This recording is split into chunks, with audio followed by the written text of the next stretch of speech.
പാഠം 789. നാട്ടുകാർക്ക് വേണ്ടിയുള്ള ത്യാഗങ്ങൾ.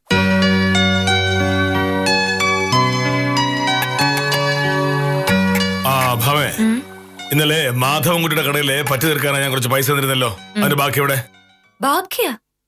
ബാക്കിയില്ലേ? മാധവൻകുട്ടിയുടെ കടയിൽ കൊടുക്കാനുണ്ടായിരുന്നത് 1680 രൂപ. ഞാൻ നിന്റെ കയ്യിൽ തന്നുവിട്ടത് 1700 രൂപ. ബാക്കി 20 രൂപ എവിടെയെന്നാണ് ചോദിച്ചത്. 20 രൂപ ഞാൻ അങ്ങ് തിന്നു. മോഹനേട്ടൻ ഈ വർത്താനം കേട്ടിട്ടുണ്ടെങ്കിൽ 10,000-2000 രൂപ ബാക്കിയുണ്ടായിരുന്നു തോന്നൂലോ. 20 രൂപ അത്ര ചെറിയ തുകയല്ല. 5-20 രൂപ കൂടിയാൽ 100 രൂപയായി. അതെന്റെ ബാഗിൽ ഇരിപ്പുണ്ട്. രാവിലെ കണക്കൂട്ടിന് വാശലാവാൻ നിൽക്കണ്ട. അല്ലെങ്കിലും കാശിന്റെ കാര്യം പറയുമ്പോ നിനക്ക് പണ്ടേ ഇഷ്ടമല്ലല്ലോ. കാരണം പണം ചെലവാക്കുന്നതിൽ ഒരു നിയന്ത്രണവും ഇല്ലാത്ത ആളാണ് നീ. കയ്യിലുള്ളത് മുഴുവൻ തീർത്താലേ നിനക്ക് സമാധാനാവൂ. കാരണം എന്താ? അധ്വാനിച്ച് പൈസ ഉണ്ടാക്കുന്നത് ഞാൻ, ചെലവാക്കുന്നത് നീ. പണം സമ്പാദിക്കുന്ന ആൾക്കേ അതിന്റെ വില അറിയാവൂ ഭാമേ. വെറുതെ ഇല്ലാത്ത കാര്യം പറയാൻ നിൽക്കല്ലേ മോഹനേട്ടാ. മോഹനേട്ടൻ പൈസ സമ്പാദിക്കുന്ന പോലെ ഞാനും പൈസ സമ്പാദിക്കുന്നു. പക്ഷേ അതിനൊന്നും ഇവിടെ ഒരു കണക്കും ഇല്ലാന്ന് മാത്രം. ഈ പണം സമ്പാദിക്കുന്നില്ല എന്ന് ഞാൻ പറയുന്നില്ല. പക്ഷേ എത്ര സമ്പാദിക്കുന്നത്? നിസാര പൈസ. അതുപോലല്ലോ ഞാൻ. ബ്ലേഡ് കമ്പനി നടത്തുന്ന ജോണിക്കുട്ടിയുടെ പുതിയ കേസ് ഇന്നലെ വിധിയായിട്ടുണ്ട്.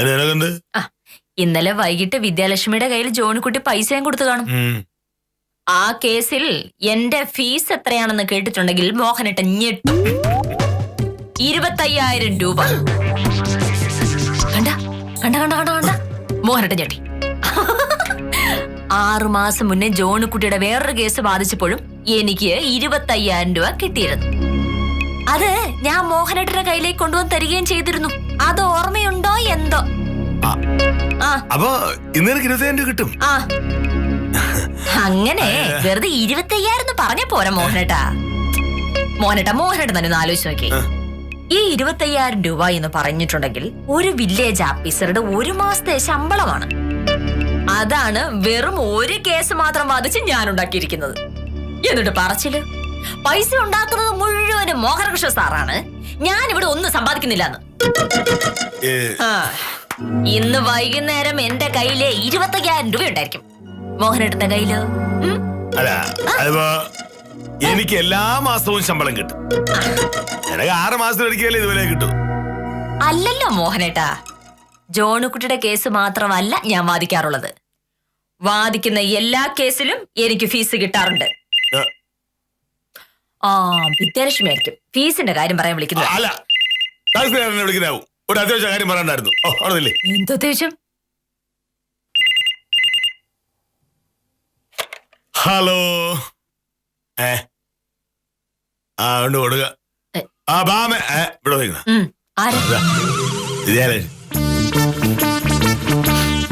ഹലോ. വിദ്യ. ഞാൻ നിന്നെ അങ്ങോട്ട് വിളിക്കായിരിക്കായിരുന്നു. ഇന്നലെ ജോണിക്കുട്ടി പൈസ തന്നില്ലേ? അതെന്താ അങ്ങനെ? ഇതിങ്ങനെ ഓരോ പ്രാവശ്യം പറയണോ? അത് എവിടുത്തെ മര്യാദയാ? അത് പറ്റില്ലെന്ന് നീ പറഞ്ഞില്ലേ?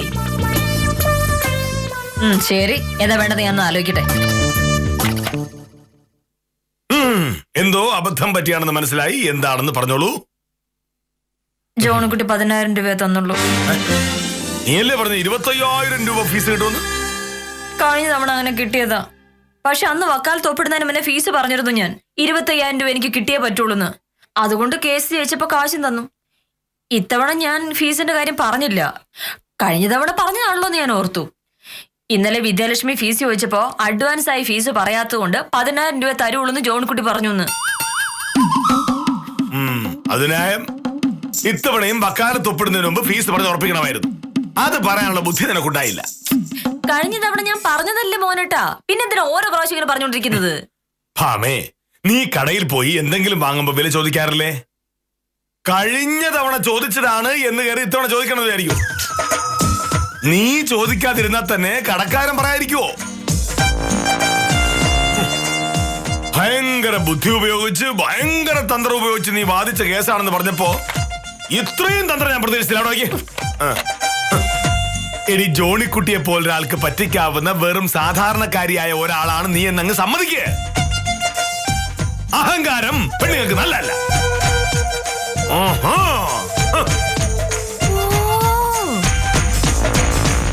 മോഹനേട്ട, ഇതൊരു മാതിരി നാണം കെട്ട പരിപാടിയാണേ. ഭാര്യ ഒരാളെ പറ്റിച്ചു എന്ന് കേട്ടിട്ടുണ്ടെങ്കിൽ സാധാരണ ഭർത്താക്കന്മാരാണെങ്കിലേ ആ നിമിഷം ചാടി ഇറങ്ങും പറ്റിച്ചവനെ പിടിക്കാൻ. ഇവിടെയോ ഭാര്യ ഒരാളെ പറ്റിച്ചു എന്നറിഞ്ഞ് സന്തോഷം. സാധാരണ ഭാര്യമാരെ പറ്റിച്ചു എന്നറിയുമ്പോ ഭർത്താക്കന്മാർ അങ്ങനെ ചെയ്യുന്നിരിക്കും. പക്ഷേ ഭർത്താവിന് യാതൊരു ബഹുമാനവുമില്ലാത്ത നിന്നെ പോലുള്ള ഒരു ഭാര്യയ്ക്ക് ഒരു അബദ്ധം പറ്റുമ്പോ ഏതൊരു ഭർത്താവും ഹാ ഹാ ഹാ ഹാ എന്ന് ചിരിക്കും. ഞാൻ മോഹനേട്ടത് എന്ത് ബഹുമാനിച്ചില്ലെന്നാണ്? ഇന്ന് എനിക്ക് 25,000 രൂപ ഫീസ് കിട്ടുമെന്ന് ഞാൻ പറഞ്ഞു. അതെങ്ങനെയാണ് മോഹനേട്ട ബഹുമാനമില്ലായ്മയാവുന്നത്? ആ 25,000 രൂപ എന്റെ ഒരു മാസത്തെ ശമ്പളത്തിന് തുല്യമാണ് എന്ന് നീ പറഞ്ഞു. അത് ഞാൻ വെറുതെ ഒരു തമാശ പറഞ്ഞത്.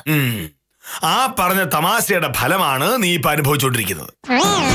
ഹമേ, കേസുമായി വരുന്ന കക്ഷിയോട് ആദ്യം കൃത്യമായി ഫീസ് പറയാനും കേസ് വാദിച്ച് ജയിച്ചു കഴിയുമ്പോ ആ പൈസ കൃത്യമായി വാങ്ങാനും കഴിവില്ലാത്ത നിനക്ക് എന്നെ പരിഹസിക്കാൻ എന്ത് അവകാശമാണുള്ളത്? ഞാൻ കഴിഞ്ഞ തവണ ഫീസ് പറഞ്ഞതാണ്. അത് പോരല്ലോ.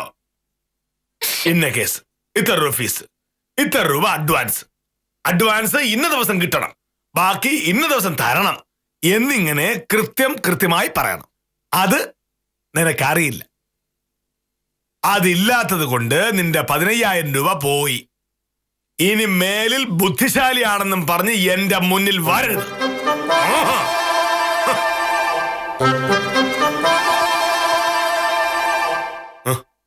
ഞാനൊരു ബുദ്ധിശാലിയാണ് എന്നുള്ള കാര്യത്തിൽ എനിക്കൊരു സംശയമില്ല.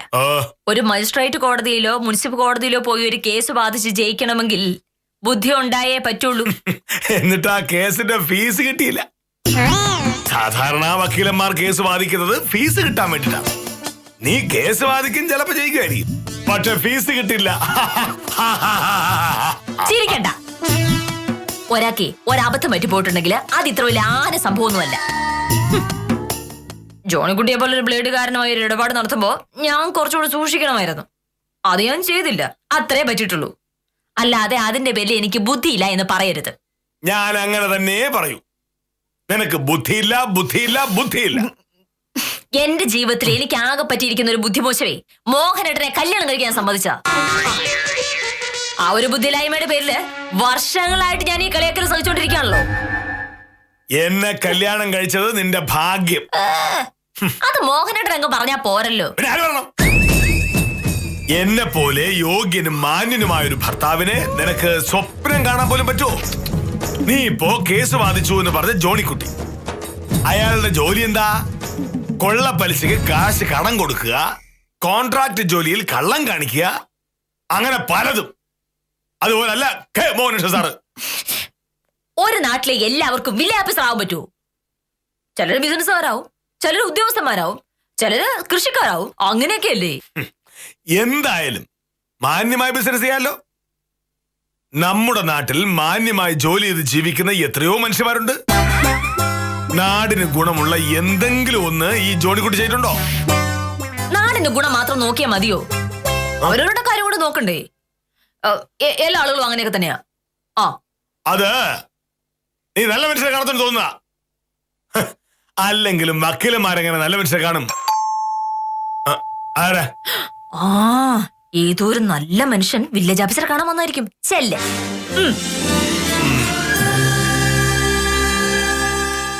നമസ്കാരം സാർ. സാർ ആഫീസിൽ പോയി കാണുമെന്ന് സംശയിച്ചു. നമസ്കാരം. സതീശൻ വന്നത് കൃത്യസമയത്ത്. 6 മിനിറ്റ് കൂടി കഴിഞ്ഞിരുന്നെങ്കിൽ ഞാൻ ഓഫീസിലേക്ക് പുറപ്പെട്ടു.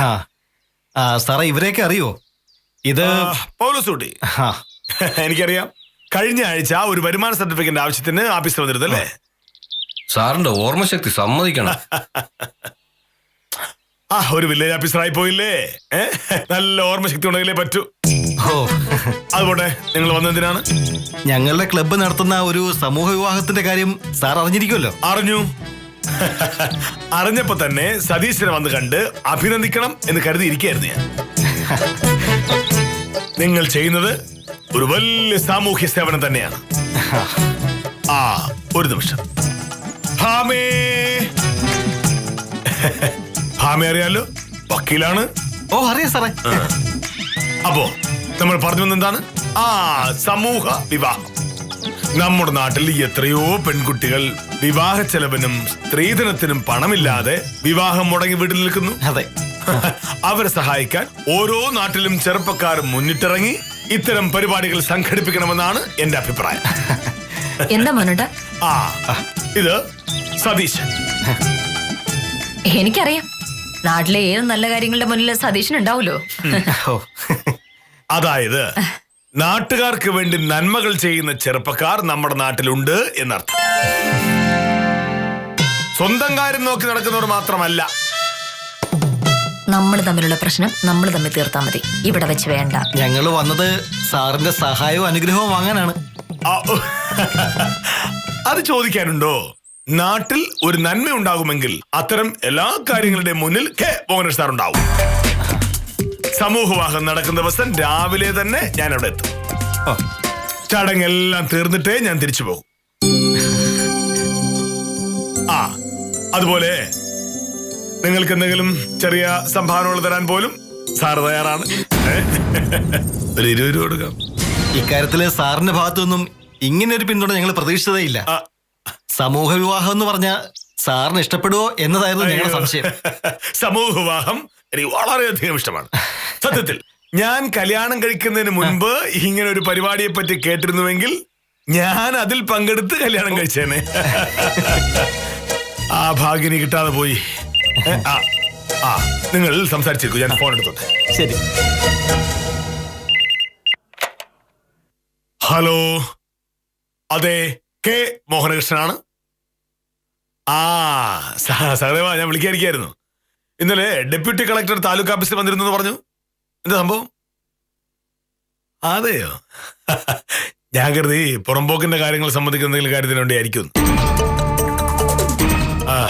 ഞങ്ങളുടെ വില്ലേജിൽ നിന്ന് റിപ്പോർട്ട് മിനിങ്ങാൻ കൊടുത്തുവിട്ടിരുന്നു. അത് ശരി. എന്തായാലും നാളെ ഞാൻ താലൂക്ക് ഓഫീസിലേക്ക് വരുന്നുണ്ട്. അപ്പൊ നേരിട്ട് സംസാരിക്കാം. ശരി. ആ കുട്ടികൾ അവര് പോയി. അയ്യോ, പോയോ? അതുകൊണ്ടാ കാണിച്ച ഞാൻ അവർക്ക് സംഭാവന കൊടുക്കായിരുന്നല്ലേ. ഓ, സംഭാവനയുടെ രസീത് അവര് തന്നിട്ടുണ്ട്. പൈസ മോഹനേട്ടന്റെ കയ്യിൽ നിന്ന് അവർ വാങ്ങിക്കോളാന്ന് പറഞ്ഞു.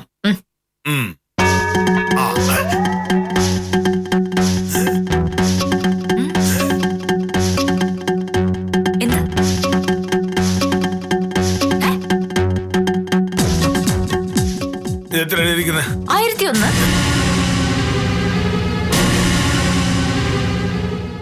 എന്നുവെച്ചാ 1001 വെച്ചാ 1001. മോഹനേട്ടൻ ആ പിള്ളേരെ പോഴ്ത്തിയത് വെച്ച് അവര് 10,001 എഴുതേണ്ടത്. അവര് മര്യാദക്കാരായതുകൊണ്ട് ഇതിൽ ഒതുക്കി. മോഹനേട്ടൻ കൊടുക്കണോ? ചുമ്മാതല്ലല്ലോ. ഒരു ചെറിയ സംഭാവന പിരിക്കാമെന്ന് പിള്ളേരെ പിടിച്ചു നിർത്തി ഒരു പ്രസംഗം മുഴുവൻ നടത്തിയതല്ലേ. എന്തിനായിരുന്നു? എന്നെ മോശക്കാരിയാക്കാനും തോപ്പിക്കാനും വേണ്ടി. അത്രയും നീളത്ത് സംസാരിച്ചപ്പോ അവര് കരുതി ഈ സമൂഹ വിവാഹത്തിന്റെ മുഴുവൻ ചെലവ് മോഹനേട്ടൻ തന്നെ വഹിച്ചു കളയുന്നു. അവരെ കുറ്റം പറയാൻ പറ്റില്ല മോഹനേട്ടൻ. ഞാൻ പറഞ്ഞില്ലല്ലോ ഈ 1000 കൊടുക്കാന്ന്. സംഭാവന കൊടുക്കാന്ന് മോഹനേട്ടൻ പറഞ്ഞില്ലേ? സംഭാവന എന്ന് പറഞ്ഞാൽ 1001 രൂപയാണോ? അതിന് താഴെ തന്നെ 1000 സംഖ്യയുണ്ട്. രസീത് എഴുതി പോയില്ലേ? ഇനി എന്തായാലും പൈസ കൊടുത്തേ പറ്റുള്ളൂ. എന്നെ വാങ്ങിയെന്നെ 10 പൈസ കൊടുക്കില്ല. അത് നീ കൈ തന്നെ വെച്ചോ. അതെങ്ങനെ ശരിയാവും? തമാശ കളിക്കല്ലേ? മോഹനേട്ടൻ പറഞ്ഞിട്ടാണ് അവരിത് എഴുതിയത്. ഇനി പൈസ കൊടുക്കാതിരുന്നിട്ടുണ്ടെങ്കിൽ നാട്ടുകാരുടെ മുന്നേ നാണം കെടുവേ. എന്നോട് ചോദിച്ചിട്ടല്ലോ അവരിത് എഴുതിയത്. പക്ഷെ നാട്ടുകാർ കേൾക്കുമ്പോ എന്താ കരുതുക? സതീഷിനെ പറ്റി നാട്ടുകാർക്കൊക്കെ ഭയങ്കര മതിപ്പാ. നാട്ടിലൊരാവശ്യം വന്നിട്ടുണ്ടെങ്കിൽ അതിന്റെ മുന്നിൽ തന്നെ സതീഷിനുണ്ടാവും. അങ്ങനെയുള്ള സതീഷിന് ഒരു കാര്യം പറഞ്ഞിട്ടുണ്ടെങ്കിൽ ആരായാലും വിശ്വസിക്കുവേ. മോഹനേട്ടൻ കാശ് കൊടുക്കാമെന്ന് പറഞ്ഞ് രസീത് എഴുതി വാങ്ങിയിട്ട് കാശ് കൊടുത്തില്ല എന്നേ നാട്ടുകാരൊക്കെ പറയുള്ളൂ. മോഹനേട്ടൻ സാറിനെ നാട്ടുകാർക്ക് മുഴുവൻ വിശ്വാസം. ഞാൻ കള്ളം പറയില്ല എന്ന സത്യം അവർക്കറിയാം. അതൊക്കെ ശരിയാണ്. പക്ഷേ മോഹനേട്ടൻ ഒരു ആറു പിശുക്കനാണെന്ന് നാട്ടിലെല്ലാവർക്കും അറിയാം. പോകുന്ന വഴി സതീഷിനും കൂട്ടുകാരൊക്കെ വഴിയിലുണ്ടാവും. അവര് കാശ് ചോദിക്കും, മോഹനേട്ടൻ ന്യായം പറയും, നാട്ടുകാര് മുഴുവനും കൂടും, നാണം കിടും. ശരി, ഞാൻ പറയാനുള്ളത് പറഞ്ഞേ. ഇനി എല്ലാം സാറിന്റെ ഇഷ്ടം.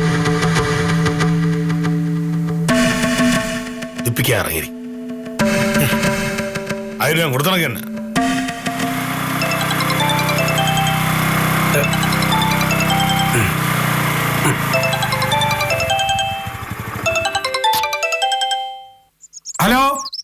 കേശം കുട്ടിച്ചേട്ടാ, എന്തൊക്കെയുണ്ട് വിശേഷങ്ങൾ?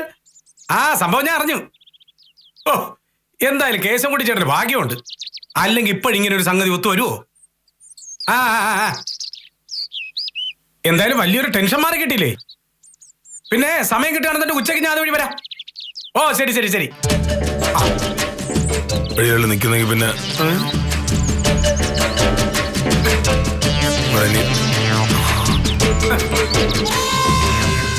നമസ്കാരം സാറേ. നമസ്കാരം. നമസ്കാരം. ഇതെന്താ സാർ ആരെ അന്വേഷിച്ച് നടക്കുന്നത് പോലെ? ഒന്നുമില്ല. ഉത്തമൻ എന്താ ഇവിടെ? ഇവിടെ പിന്നെ പ്രത്യേകിച്ച് കാര്യമൊന്നുമില്ല. വണ്ടി ഇതുവരെ വന്നപ്പോ ഒരു ഫോൺ വന്നു. നമ്മുടെ കേശവൻ കുട്ടിച്ചേട്ടനെ ബാർബർ പുള്ളിക്കാരന്റെ ഫോൺ. ഓ, കേശവൻ കുട്ടിച്ചേട്ടന്റെ കാര്യം വലിയ കഷ്ടത്തിലാണ് സാറേ. 3 പെൺമക്കള്. മൂത്ത 2 കല്യാണം നടത്തിയപ്പോ കിടപ്പാടം അങ്ങ് പോയി. നല്ലൊരു തുക കടവും വന്നു. 3ാമത്തെ കുട്ടി എങ്ങനെ കെട്ടിച്ചു വിടാന്ന് ആലോചിച്ചുകൊണ്ട് നിൽക്കുമ്പോഴാണ് സതീശനും കൂട്ടുകാരും കൂടി സമൂഹ വിവാഹം നടത്തുന്ന കാര്യം അറിഞ്ഞത്. കേശവൻ കുട്ടിച്ചേട്ടന്റെ മോളുണ്ട് ആ കൂട്ടത്തില്. 10 പൈസ മുടക്കാതെ കേശവൻ കുട്ടിച്ചേട്ടൻ രക്ഷപ്പെട്ടു. സത്യം പറഞ്ഞ സമൂഹ വിവാഹം എന്ന് പറയുന്ന ഈ പരിപാടി വളരെ നല്ലതാണല്ലേ സാറേ? സാറിന് ഇതിലൊക്കെ താല്പര്യം കാണുമെന്ന് എനിക്കറിയാം. ബാക്കിയുള്ളവരെ പോലെ അല്ലല്ലോ സാറ്. നാടിന്റെ നന്മയാണല്ലോ സാറിന്റെ ജീവിത ലക്ഷ്യം. പോരാത്തതിന് തികഞ്ഞ ഗാന്ധിയനും അല്ലേ? ഇത്തരമൊരു പരിപാടിക്ക് എല്ലാ പിന്തുണയും സാറിന്റെ പക്ഷത്തു നിന്ന് ഉണ്ടാവും എന്നുള്ളത് അറിയാമെന്നുള്ളത് കൊണ്ടാണ് ഞാൻ അവരെ അങ്ങോട്ട് പറഞ്ഞു വിട്ടത്.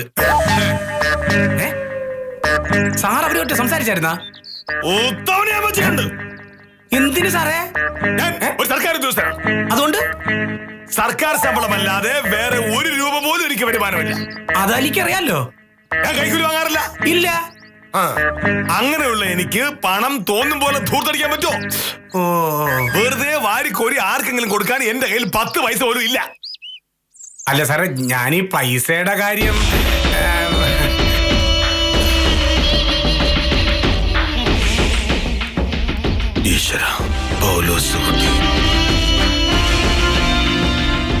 അല്ല സാറേ, ഞാൻ വേറെ ഒന്നും ഉദ്ദേശിച്ചല്ല അവരെ അങ്ങോട്ട് പറഞ്ഞു വിട്ടത്. ഒരു നല്ല കാര്യം നടക്കുന്നെങ്കിൽ നടക്കട്ടെ എന്ന് വിചാരിച്ചു.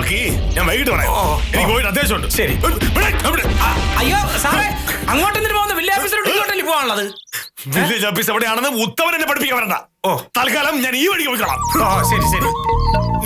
എന്തോന്ന് മനുഷ്യ, അതാ വരുന്നത്. എന്താണ്? എന്ത്? ഇന്ന് എന്നെ കണ്ട കാര്യമോ ഞാൻ ഈ വഴി പോയ കാര്യമോ ആരോടെങ്കിലും പറഞ്ഞാൽ ഉത്തമം വിവരം അറിയും.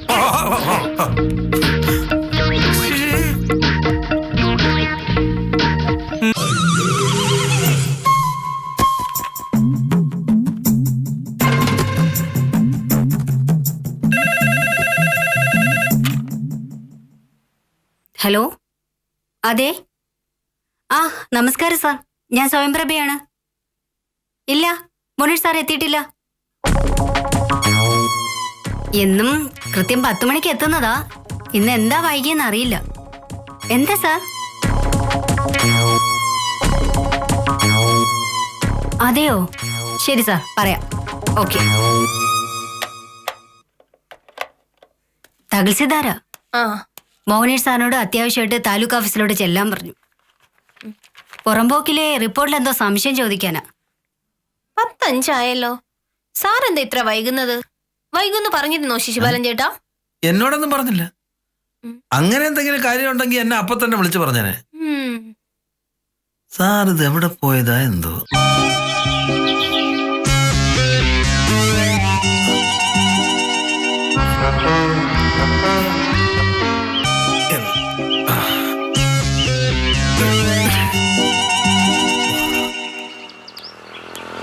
സാറെന്താ ഇതുവഴി?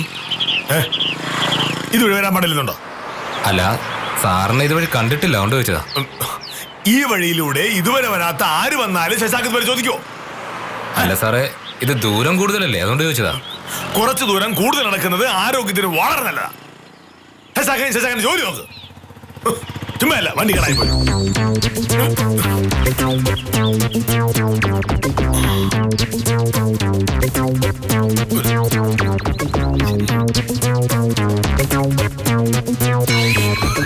സതീശൻ 10,000 കണക്കൂട്ടുക. എന്റെ 1000 രൂപയുടെ കൂട്ടിയിട്ട് നടന്നത് തന്നെ.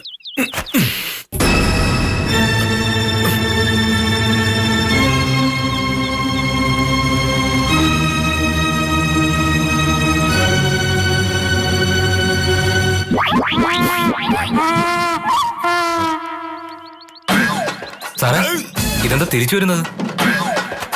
ശശാങ്കല്ലേ പറഞ്ഞത് അതുവഴി പോയ ദൂരം കൂടുതലാണെന്ന്. അതുകൊണ്ട് ഞാൻ പിന്നെ ഇതുവഴി അങ്ങ് പോകാൻ വിചാരിച്ചു. അപ്പൊ സാറിന്റെ ആരോഗ്യം? എന്റെ ആരോഗ്യം നോക്കി എനിക്കറിയാം. നീ എന്റെ ആരോഗ്യം നോക്കിയാ മതി. ഇപ്പോ നിന്റെ ഈ വണ്ടി കേടായി പോയതേ ഉള്ളു. നിന്റെ സ്വഭാവം വെച്ച് ഇത് കത്തി പൊട്ടിച്ചു പോകണം. അഹങ്കാരി.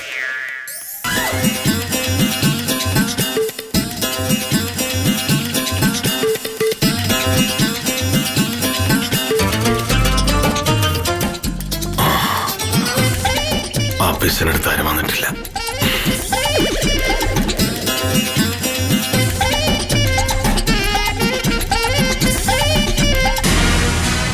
കാഞ്ഞന സാറേ, മണി 10:15. മോനിഷ് സാർ ഇതുവരെ വന്നില്ലല്ലോ. ഇനിയിപ്പോ സാറ് നേരിട്ട് താലൂക്ക് ഓഫീസിൽ പോയി കാണൂ. അതെങ്ങനെയാ ശിശുപാലൻ ചേട്ടാ? തഹസിൽദാർ വിളിച്ച കാര്യം സാർ അറിഞ്ഞില്ലല്ലോ. ഇനിയിപ്പോ ഇവിടെ വിളിച്ചു കഴിഞ്ഞ് തഹസിൽദാർ വീട്ടിൽ വിളിച്ചപ്പോ സാറിനെ കിട്ടി സാറിനോട് കാര്യം പറഞ്ഞു കാണുമെങ്കിലോ? എനിക്ക് തോന്നുന്നില്ല. തഹസിൽദാർ ഇവിടെ വിളിച്ചപ്പോ 10:05. ആ സമയത്ത് എന്തായാലും സാർ വീട്ടിൽ നിന്ന് ഇറങ്ങി കാണുമല്ലോ. അതെ. പിന്നെ സാർ എവിടെ പോയി? ശിശുപാലൻ ചേട്ടാ, സാറിന്റെ വീട്ടിലേക്ക് ഒന്ന് വിളിച്ചു നോക്കേ. ഇനി വല്ല അസുഖമാണെങ്കിൽ അറിയാലോ. വിളിച്ചു നോക്ക്. എന്തായാലും ഒരു 15 മിനിറ്റ് കൂടെ കഴിയട്ടെ. അതിനിടയ്ക്ക് സാറിനെ കണ്ടില്ലെങ്കിൽ ഒന്ന് വിളിക്കാം. ആ ശിശുപാല, സാറ് എത്തിയോ? സാർ എന്താ വൈകുന്നതെന്ന് ഞങ്ങൾ ആലോചിക്കായിരുന്നു. ഞാന് എന്നും വരുന്ന വഴിയിലൂടെ അല്ല ഇന്ന് വന്നത്. അതുകൊണ്ട് കുറച്ച് താമസിച്ചു പോയതാ. അതെന്താ സാർ വഴി മാറി വന്നത്? അങ്ങനെ വരേണ്ട ഒരു സാഹചര്യം ഉണ്ടായി. നിങ്ങളെ ജോലി നോക്ക്. സാർ, തഹസിൽദാർ വിളിച്ചിരുന്നു.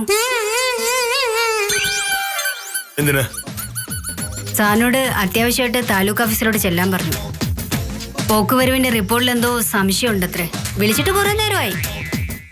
ഞാൻ എവിടെ പോയെന്ന് തഹസിൽദാർ ചോദിച്ചോ? ഉവ്, ഞാൻ പറഞ്ഞു സാർ എത്തിയിട്ടില്ല. ഞാൻ വന്നിട്ട് പുറത്തു പോയാണെന്ന് പറയാൻ പാടില്ലായിരുന്നോ? മേലുദ്യോഗസ്ഥരോട് കള്ളം പറയുന്നത് ശരിയല്ലല്ലോ സാർ. ഓ, ഒരു അത്യാവശ്യ സമയത്ത് കള്ളം പറയാമല്ലോ. ഞാൻ എല്ലാ ദിവസവും വൈകിയാണ് ഓഫീസിലെത്തുന്നല്ലേ. താലൂക്ക് ഓഫീസിൽ പോയി ഞാൻ എന്ത് സമ്മാനം പറയും? ഓയ്യോ, ഇതിന്റെ പേര് തഹസിൽദാർ എന്തെങ്കിലും പറഞ്ഞ സ്വയംപ്രഭ വിവരണ. ഓയ്യോ,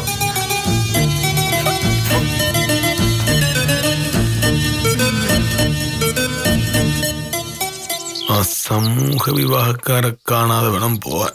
ഇല്ലെങ്കിൽ 1000 രൂപ പോയി കിട്ടും.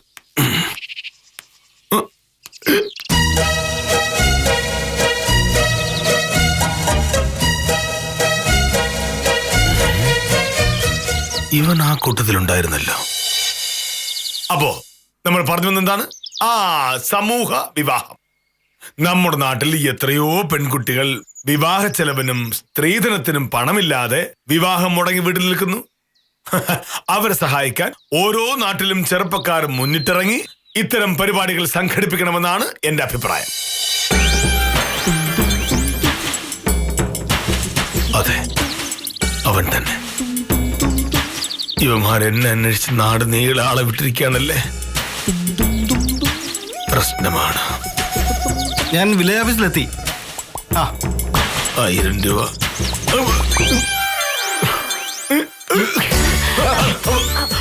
ആരോ ഒരു ഇങ്ങോട്ട് വരുന്നുണ്ട്. എന്നെ അന്വേഷിച്ചായിരിക്കും.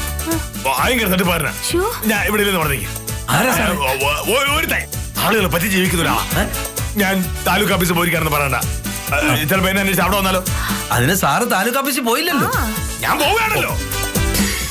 അപ്പൊ ഇതുവഴി പോകുമ്പോ അമ്മ കാണില്ലേ? ഞാൻ അതുവഴിയല്ലല്ലോ പോകുന്നത്. പിന്നെ ഞാൻ ഇതുവഴിയല്ലേ പോകുന്നത്. തട്ടിപ്പുകാരനെ പേടിച്ച് സാർ ഓടേണ്ട കാര്യം എന്താ? പോലീസിൽ പറഞ്ഞ പോരെ? എനിക്കൊന്നും മനസ്സിലാകുന്നില്ല. നമസ്കാരം സാർ. ഇത് ശിവദാസനല്ലേ? അല്ല, നീയും മോനേഷും താറും തമ്മിൽ എന്താ പ്രശ്നം ശിവദാസൻ? ഒരു പ്രശ്നമില്ല. ആര് പറഞ്ഞ പ്രശ്നമുണ്ടെന്ന്? ആരും പറഞ്ഞില്ല. പറയാം, മോഹനേഷ് സാർ ഇവിടെ ഇല്ലല്ലോ. മോഹനേഷ് സാർ പുറത്തു പോയിരിക്കല്ലേ അല്ലേ ശിശുപാലൻ ചേട്ടാ? അതെ അതെ അതെ. മോനേഷ സാർ ഇന്നത്തെ ദിവസം ഇങ്ങോട്ട് വന്നിട്ടേ ഇല്ല. സാറ് സ്ഥലത്തില്ലെന്നാ വന്നല്ലേ? ആര് പറഞ്ഞു?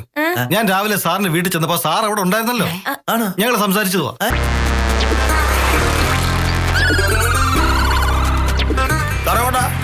താലൂക്ക് ഓഫീസർ പോകും.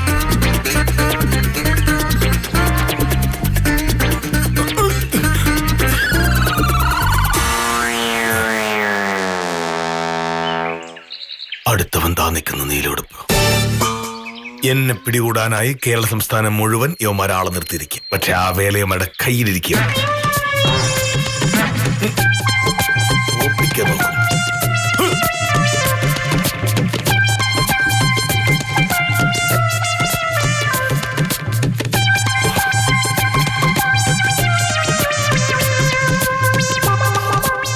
ഇതുവഴി പോയ പിന്നെ കുഴപ്പമില്ലല്ലോ. കരികല്ല് കഷ്ണങ്ങൾ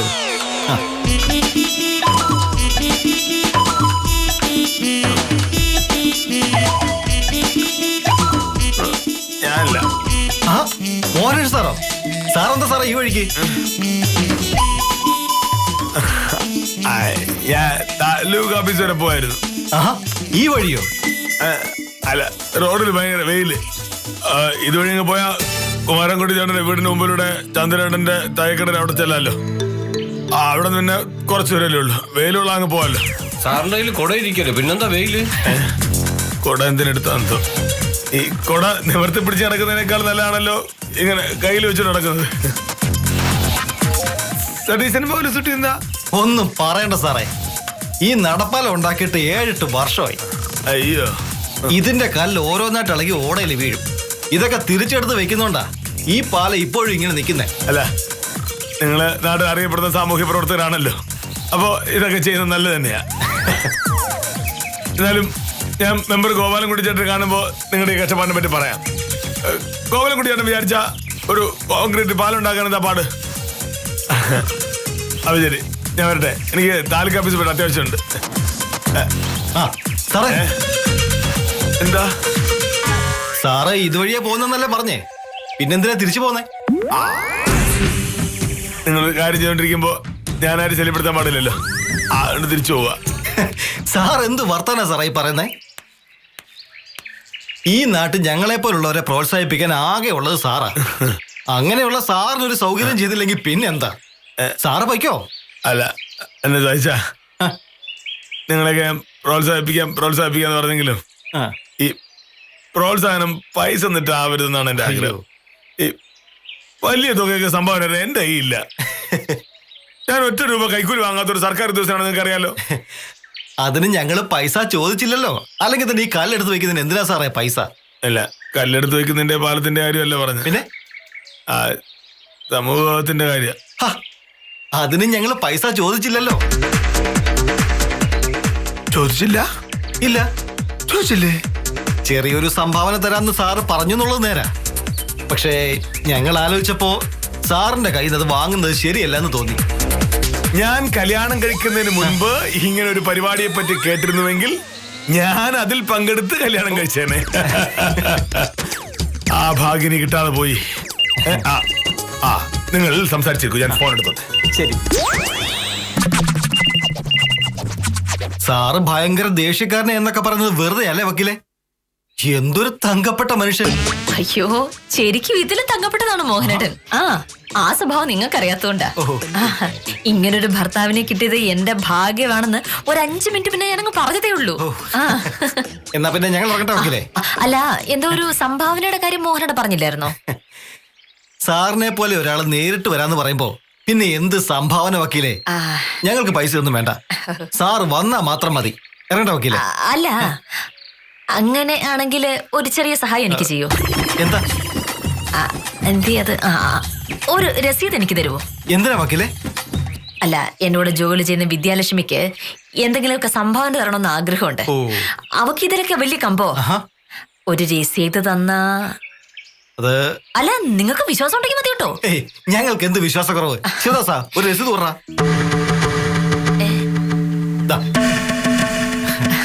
ശരി വക്കീലെ.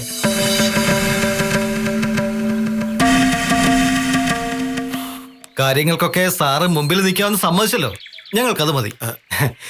സാറിന്റെ ആ മനസ്സാണ് ഏറ്റവും വലിയ കാര്യം, അല്ലേ? പക്ഷെ ഇത് കുറച്ച് നേരത്തെ പറഞ്ഞിരുന്നെങ്കിൽ ഒരുപാട് വളഞ്ഞ വഴി എനിക്ക് നോക്കേണ്ടി വരില്ല. അല്ല, വളഞ്ഞ വഴിയിലൂടെ ഒന്നും ചെയ്യാത്ത നല്ല ചെറുപ്പക്കാരാണ് നിങ്ങളെന്ന് പറയായിരുന്നു. വരട്ടെ. ഏത് വഴി? അല്ലേ, ഇനിയിപ്പോ ഇതുവഴി തന്നെ പോവാ. അപ്പൊ വെയില് കൂടെ ഉണ്ടല്ലോ. എപ്പോഴും കൊണ്ട് നടക്കുന്നില്ലേ? എന്നാ ശരി സാറേ.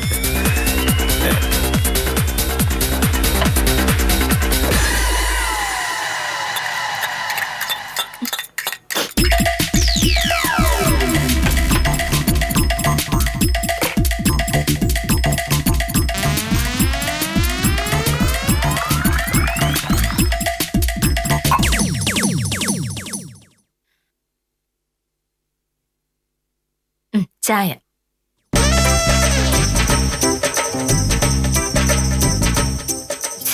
എന്തിനാണ് എന്നോട് ഇങ്ങനെ മുഖം വീർപ്പിച്ച് നിൽക്കുന്നത്? ഒക്കെ മോഹനേട്ടൻ എടുത്തിയാട്ടം കൊണ്ട് പറ്റിയതല്ലേ? നീ ഇങ്ങനെ പറ്റിക്കുന്ന ഞാൻ കരുതിയോ?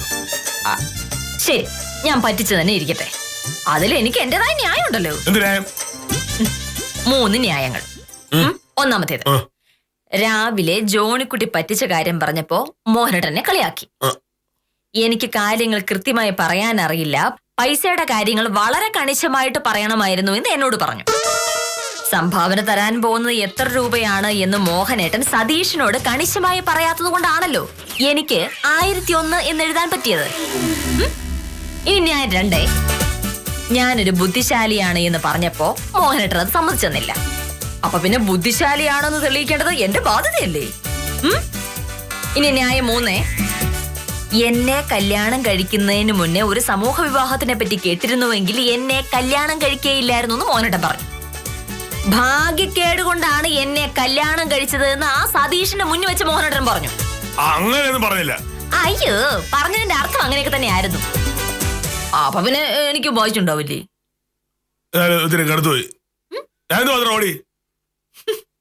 മോഹനേട്ട, സത്യം പറഞ്ഞ് ഇത്രയും അക്രമം മോഹനേട്ടൻ കാണിക്കുന്നത് ഞാനും കരുതിയില്ല. ആ രസീത് കാണുമ്പോ ഒന്ന് ഞെട്ടും. ആകെ അബദ്ധമായി പോയല്ലോ എന്ന് പറയുന്നു മാത്രം ഞാനും കരുതിയുള്ളൂ.